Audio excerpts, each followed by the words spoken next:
കുട്ടേട്ടാ. നീ എന്റെ കുട്ടനല്ലേ? മോളെ സ്വന്തമായിട്ട് ടേക്ക് കെയർ ചെയ്യുന്നില്ല. മനസ്സിലായില്ല. മനസ്സിലായില്ലേ? ഞാൻ പറഞ്ഞുതരാം.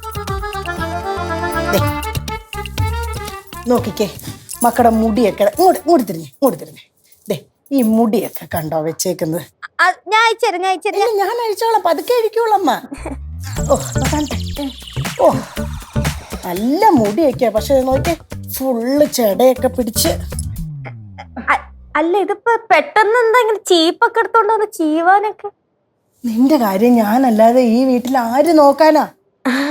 മക്കളോ നോക്കുന്നില്ല, അപ്പൊ ഞാനേലും നോക്കണ്ടേ മോന്റെ കാര്യം? അയ്യോ, ഞാൻ നോക്കുന്നുണ്ട്, അതുകൊണ്ടല്ലേ ദേ കളറൊക്കെ അടിച്ച് വെച്ചേക്കുന്ന. എങ്ങനെയുണ്ട്? സൂപ്പർ ആയിട്ടുണ്ട്, ദൊറോത്തി മദാമ പോലെ ഉണ്ട്. അമ്മ അല്ല, ദൊറോത്തി മദാമ നല്ല ആളാ. അതെ, പ്രേതം വളരെ നല്ല ആളാ. പ്രേതായിരുന്നു അവര്. എന്തൊക്കെയാന്ന് പറഞ്ഞാലും മോളുടെ മുടിയുണ്ടല്ലോ, പനങ്കൊല പോലെ നമുക്കൊന്ന് വളർത്തിയെടുക്കണം. അയ്യോ, അതെനിക്ക് ഇഷ്ടമല്ല. അതെന്താ ഇഷ്ടമല്ലാത്ത? എനിക്ക് ഷോർട്ട് ഹെയർ ഇഷ്ടം.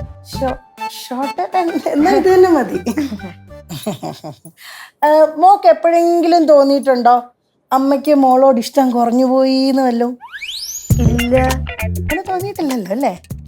നീ പൊക്കൂടി തുണ്ടുമല്ലോ. അമ്മയ്ക്ക് എന്തെങ്കിലും കുഴപ്പമുണ്ടോ?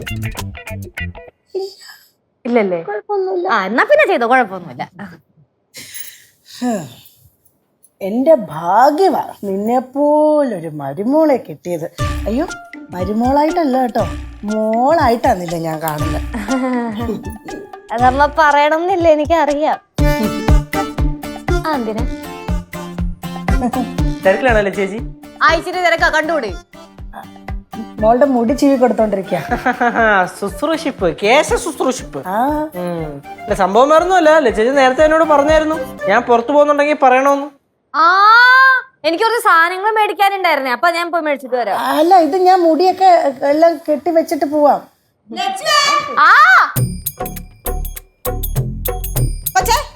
ഞാൻ നിന്നോട് പല പ്രാവശ്യം പറഞ്ഞിട്ടുണ്ടോ കഴുകിട്ട തുണി എടുക്കണമെന്നേ?